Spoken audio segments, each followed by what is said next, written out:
আসসালামু আলাইকুম। মাশাআল্লাহ, এখানে আছে লুটিনো ককাটেল পাখির বাচ্চা।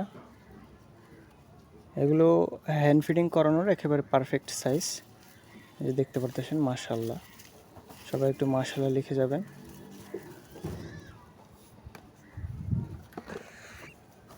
এগুলোর বয়স 22 দিন, 24 দিন। যেটা বড় আছে, যে বড়টার বয়স 24 দিন। তো যাদের ককাটেল পাখির প্রয়োজন, লুটিনো ককাটেল, বিশেষ করে রেড আই, এটার কিন্তু রেড আই, এই যে দেখতে পারতেছেন। আর ব্ল্যাক আইয়ের চাহিদা মার্কেটে কম, রেড আইয়ের চাহিদা খুব ভালো। এবং এগুলার ওর মা বাবা হালকা পাল আছে, ওদেরও ডানায় এখন পাল আসতেছে, তো বড় হইলে দেখা যাবে। এদের আগের যে বাচ্চাগুলো আছে এগুলো পাল আসছে কিছু, লুটিনো আসছে কিছু। তো যারা লুটিনো ককাটেল পোষ মানাইতে চান তারা এরকম সাইজ থেকে দেখতে পারেন। এরা হ্যান্ড ফিডিং, ওদের আমি হ্যান্ড ফিডিং করাই দিছি কিছুদিন। আপনারা চাইলে হ্যান্ড ফিডিং ফর্মুলাও আছে আমার কাছ থেকে, সেটাও নিতে পারেন।